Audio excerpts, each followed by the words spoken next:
हाँ, तो स्टूडेंट्स आपका हमारी इस ऑनलाइन कक्षा में बहुत बहुत स्वागत है। अब देखो, आपने जो पिछला जो वीडियो था वहाँ पे हमने अध्याय 1 पूरा कर लिया था। पीछे हमने एक टेस्ट लिया था जिसकी आंसर की मैं आपको कल यानी 12 अगस्त को अपलोड कर दूंगा। अब आज जो हम अध्याय शुरू कर रहे हैं वो हम अध्याय दूसरा शुरू कर रहे हैं, अध्याय 2। ठीक है, अध्याय 2। और ये है गाउस का नियम, गाउस का नियम तथा इसके अनुप्रयोग। ठीक है, इसके अनुप्रयोग, ये अध्याय हम शुरू कर रहे हैं। अब इस अध्याय में देखिए, सबसे पहला जो हमारे पास पॉइंट आता है, एक बार सबसे पहले आप देखिए, मैं थोड़ा यहाँ पे बता देता हूँ। एक बार देखो, एक भौतिक राशि होती है अपनी, ये क्षेत्रफल। ठीक है, क्षेत्रफल।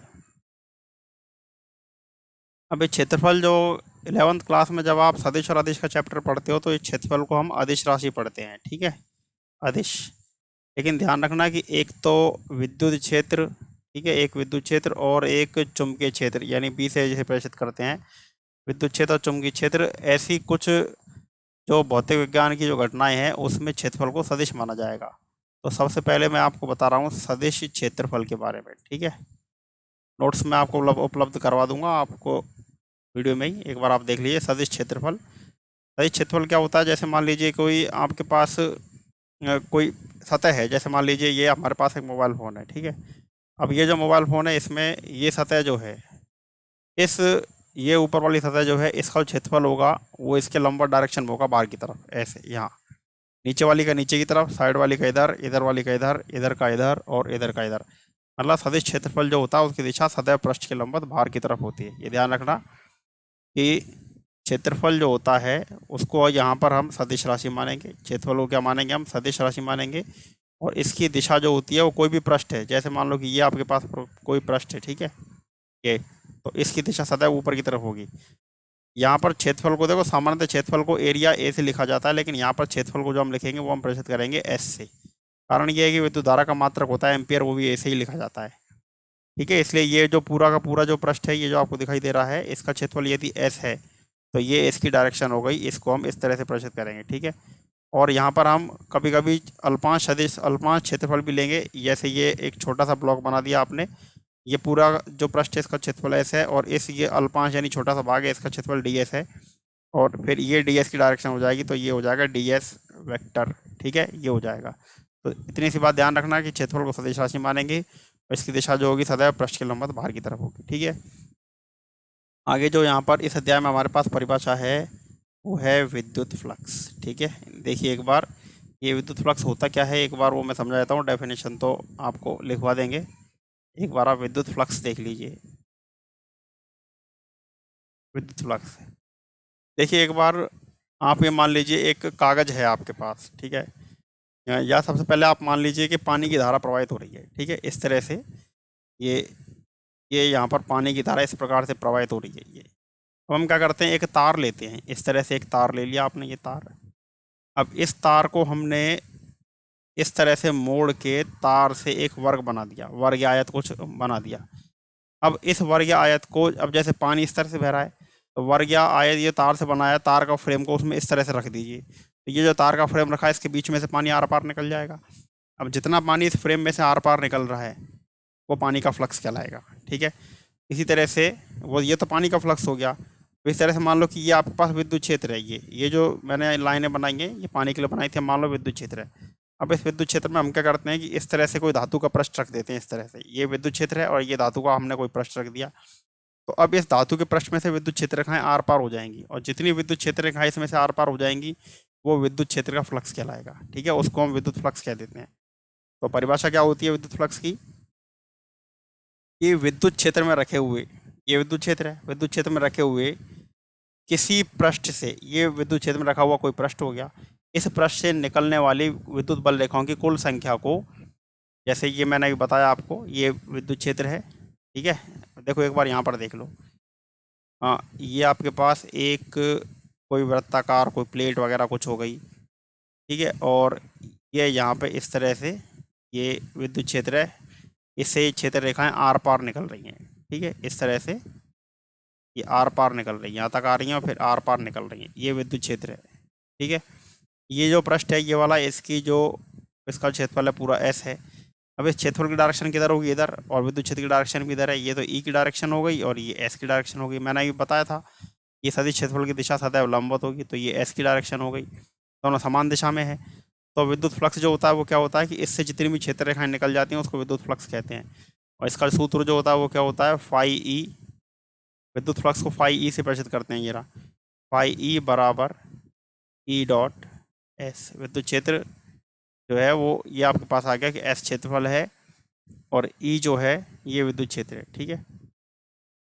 इसका मात्रक क्या हो जाएगा, एक बार मात्रा देख लो। देखो विद्युत क्षेत्र का मात्रक जो होता है वो होता है, देखो ई बराबर आपने पढ़ा था एफ अपॉन क्यू, तो कितना हो जाएगा, न्यूटन प्रति कूलम। इसका मात्रक तो हो गया न्यूटन प्रति कूलम, और ये एस जो है इसका मात्रक हो जाएगा मीटर स्क्वायर। तो फाई ई का मात्रक क्या हो जाएगा, फाई ई का मात्रक हो जाएगा न्यूटन मीटर स्क्वायर प्रति कूलम। अब ई के लिए एक मात्रक और होता है, क्या होता है, वोल्ट पर मीटर होता है, ठीक है, वोल्ट प्रति मीटर। और ये एस का मात्रक कितना हो जाएगा, मीटर स्क्वायर। एक मीटर से मीटर कैंसिल हो जाएगा। तो फाई ई का जो मात्रक है ये एक मात्रक और आता है विद्युत फ्लक्स का, क्या आता है, volt into metre, volt into metre, ये बोल देते हैं हम इसको, वोल्ट इंटू मीटर, वोल्ट गुणा मीटर कह देते हैं, ठीक है। अब ये विद्युत फ्लक्स क्या होता है, ये विद्युत फ्लक्स जो है ये एक अदिश राशि होती है। कैसी राशि होती है, अदिश राशि होती है। विमा ज्ञात करते हैं, देखो यहाँ से इसकी विमा भी देख लीजिए आप, क्या है ये, न्यूटन मीटर स्क्वायर प्रति कूलम। न्यूटन, इसको ऐसा ही मात्रक में बदलना पड़ेगा, तो क्या होता है ये न्यूटन, न्यूटन जो मात्रक होता है बल का, और क्या होता है एफ बराबर एम ए। तो यहाँ से क्या आएगा, देखो किलोग्राम मीटर प्रति सेकंड स्क्वायर, ठीक है। तो ये न्यूटन, न्यूटन को हमने क्या लिख दिया, किलोग्राम मीटर प्रति सेकंड स्क्वायर, और मीटर स्क्वायर पहले से यहाँ पर है, और ये आपके पास कूलोम। अब एक कूलोम बराबर क्या होता है, एक कूलोम बराबर होता है एम्पियर सेकंड। तो ये कूलोम जो है इसको हटा के हम यहाँ पर क्या लिख देते हैं, इसको हम लिख देते हैं एम्पियर सेकंड, ठीक है। एम्पियर सेकंड क्यों होता है, उसका कारण ये है कि क्यू बराबर क्या होता है, क्यू बराबर होता है आई टी। आई तो हो गया एम्पियर और टी हो गया सेकंड, इसलिए एम्पियर सेकंड लिख देते हैं, ठीक है। ये स्क्वायर है स्क्वायर, और तो हमने यहाँ पे लिख दिया एम्पियर सेकंड लिख दिया। तो देखो कितना आ जाएगा, ये यहाँ पे किलोग्राम, ये किलोग्राम आ गया ये वाला, और ये मीटर क्यूब है, ये मीटर क्यूब। और देखो सेकंड, ये सेकंड नीचे से ऊपर जाएगा तो -3 हो जाएगा, और एम्पियर नीचे से ऊपर जाएगा तो -1 हो जाएगा, ठीक है। तो अब क्या हो जाता है, देखिए ये हो जाएगा MLTA। तो एम तो कितना आ जाएगा, ये घात 1 हो गई, ये 3 हो गई, ये -3 हो गई, और ये -1 हो गई। ये हमने विमा ज्ञात कर ली किसकी, फाई ए की, यानी विद्युत फ्लक्स की विमा हो गई है, ठीक। अब विद्युत फ्लक्स की परिभाषा क्या होती है सुन लीजिए। अभी अभी मैंने बताई थी कि विद्युत क्षेत्र में रखे किसी पृष्ठ से लंबवत गुजरने वाली विद्युत बल रेखाओं की संख्या को, या विद्युत क्षेत्र रेखाओं की संख्या को उस पृष्ठ से संबंधित विद्युत फ्लक्स कहते हैं। दोबारा बोल रहा हूँ, किसी विद्युत क्षेत्र में रखे हुए पृष्ठ से लंबवत गुजरने वाली विद्युत क्षेत्र रेखाओं की संख्या को उस विद्युत पृष्ठ से संबंधित विद्युत फ्लक्स कहते हैं, ठीक है। अब ये जो अभी मैंने आपको बताया था उसमें अभी अभी जो चित्र बनाते हैं इसमें देखो ई की दिशा और एस की दिशा दोनों सेम डायरेक्शन में थी, ठीक है, और विद्युत क्षेत्र जो है इसके लंबवत रखा हुआ था। लेकिन अब यदि ऐसा हो जाता है कि ये पृष्ठीय क्षेत्रफल तो ऐसे है और ये विद्युत क्षेत्र इस तरह से हो गया, तो एस जो है, एस की डायरेक्शन तो देखो ये हो गई एस, लेकिन विद्युत क्षेत्र जो है इसकी दिशा ये हो गई ई, दोनों के बीच का एंगल कितना हो गया, थीटा। तो ऐसी स्थिति में हम ये एस जो है इसका घटक ले लेते हैं, इस तरफ एस का घटक क्या आ जाएगा, एस कॉस थीटा आ जाएगा। ऐसी स्थिति में फाई ई जो होगा, फाई ई बराबर आ जाएगा ई एस कॉस थीटा, ठीक। अब देखो ये यहाँ पे आपने इस वृत्ताकार, ये क्षेत्रफल जो है ये वृत्ताकार लिया है, वृत्ताकार हो सकता है, आयताकार हो सकता है, चतुर्भुज के आकार का हो सकता है, ठीक है। लेकिन अब यदि ऐसा होता है कि अनियमित क्षेत्रफल आ जाए, ठीक है, अनियमित क्षेत्र मतलब कोई टेढ़ा मेढ़ा ऐसा कैसा भी आ जाए, तो ऐसी स्थिति में हम एस का मान कैसे ज्ञात करेंगे। तो देखो उसके लिए एक अलग सूत्र है। तीसरी स्थिति, यदि क्षेत्रफल अनियमित है,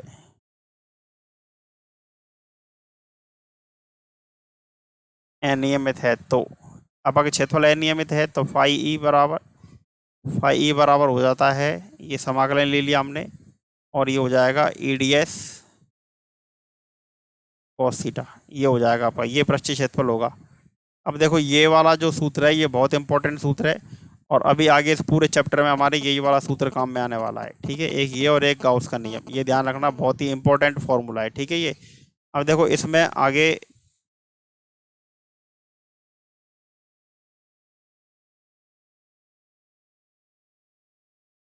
हाँ, तो देखिए बच्चों कंटिन्यू रखते हैं आगे। ये मैंने आपको विद्युत फ्लक्स बता दिया, और ये बताया था कि ये जो परिभाषा है ये बहुत इंपॉर्टेंट है, ये फॉर्मूला। अब इसके बाद देखिए अगला जो है वो हम देखते हैं। अब ये विद्युत फ्लक्स हो गया, अब आगे हम देखते हैं गाउस का नियम, ठीक है। गाउस का नियम, अच्छा आपको इसके बारे में एक बार मैं नोट करवा देता हूँ। देखिए आप थोड़ा इतना पार्ट पढ़ लिया है हमने, तो इसको आप एक बार नोट कर लीजिए। ये देखो ये हमारा गाउस का नियम है, ठीक है। ये आपको नोट करना है, और कहाँ तक नोट करना है, देखिए यहाँ तक नोट कर लेना है आपको इसे, है ना, यहाँ तक। अब इसमें देखो वो सदिश क्षेत्रफल वाला जो है वो अभी यहाँ पर लिखा हुआ नहीं है, वो इसमें मैंने कहीं आगे लिखवाया था, तो वो मैं आपको एक बार बता देता हूँ, एक मिनट।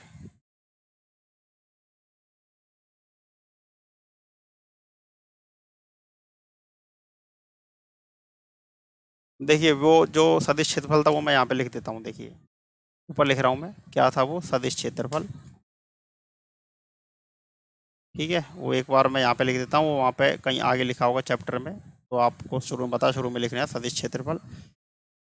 यहाँ पर हम लिखेंगे कि, मैं बोल देता हूँ आप लोग लिख लेना, कि विद्युत क्षेत्र तथा चुंबकीय क्षेत्र आदि भौतिक विज्ञान से संबंधित शाखाओं में क्षेत्रफल को सदिश रूप में लिया जाता है, तथा क्षेत्रफल की दिशा सदैव इसके पृष्ठ के लंबवत बाहर की ओर मानी जाती है।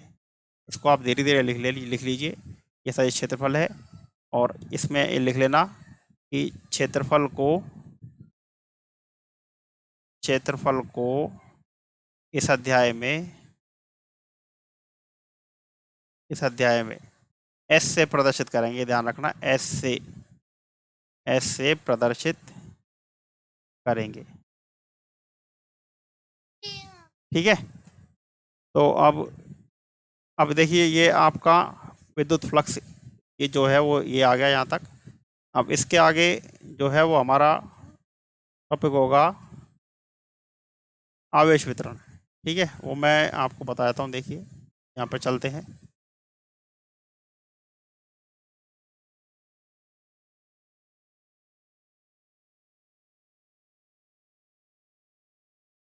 ये आ गए हम, तो देखिए यहाँ पे ये गाउस का नियम हम इसके बाद में पढ़ेंगे, पहले हम पढ़ लेते हैं अपना आवेश वितरण पढ़ लेते हैं।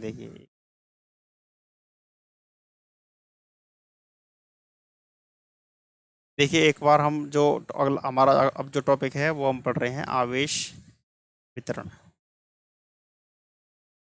हम अब जो पढ़ रहे हैं वो क्या है, आवेश वितरण है, ठीक है। अब आवेश वितरण देखो, आवेश वितरण का मतलब है आवेश किस प्रकार से वितरित होता है। एक तार होता है उसके ऊपर किस प्रकार से होगा, एक समतल पृष्ठ है उसके ऊपर किस प्रकार से होगा, और एक कोई बॉल है या फिर ऐसा कोई त्रिविमीय आकृति है उसके ऊपर किस प्रकार से होगा।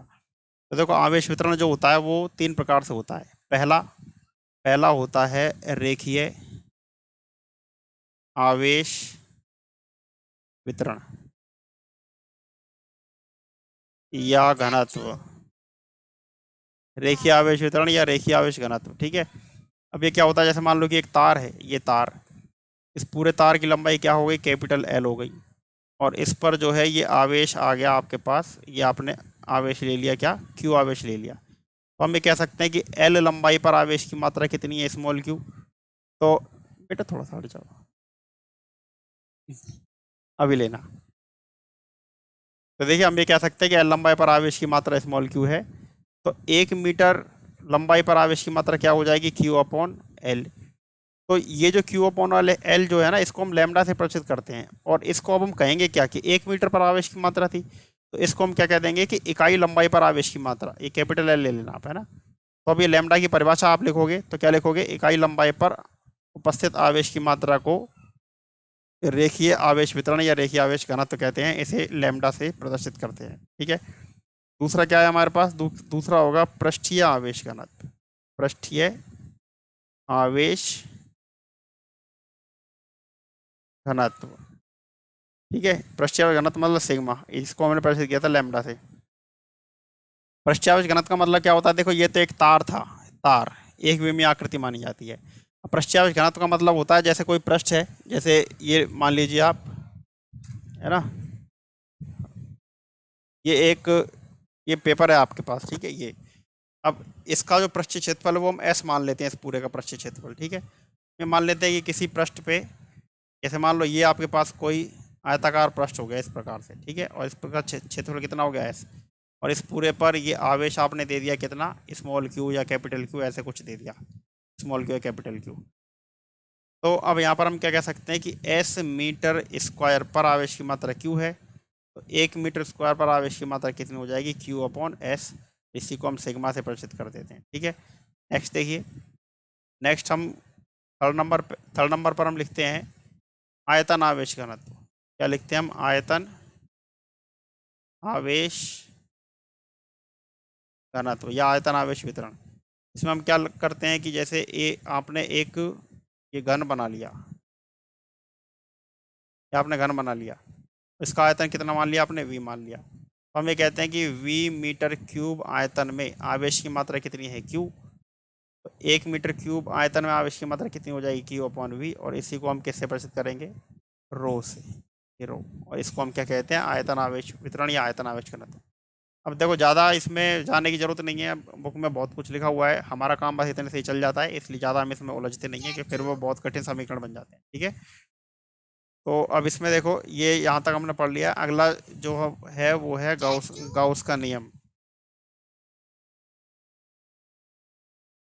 गाउस का नियम, और ये गाउस का नियम हम पढ़ेंगे हमारी अगली क्लास में। Thanks for watching. अगर आपको कोई समस्या है तो आप, मैंने बताया था आपको सरिस्का क्लासेस सॉल्वर, ये चैनल है एक, SARISKA Sariska, PLASSES classes Alwar, yellow colour के बैकग्राउंड में ये सरिस्का क्लासेस अलवर का चैनल आपको यूट्यूब पर मिल जाएगा। इस पर आप कमेंट कर देना, इस चैनल को सब्सक्राइब कीजिए, क्योंकि इस पर मैं सारी जानकारी देता रहता हूँ। ठीक है, थैंक्स फॉर वॉचिंग, नमस्कार।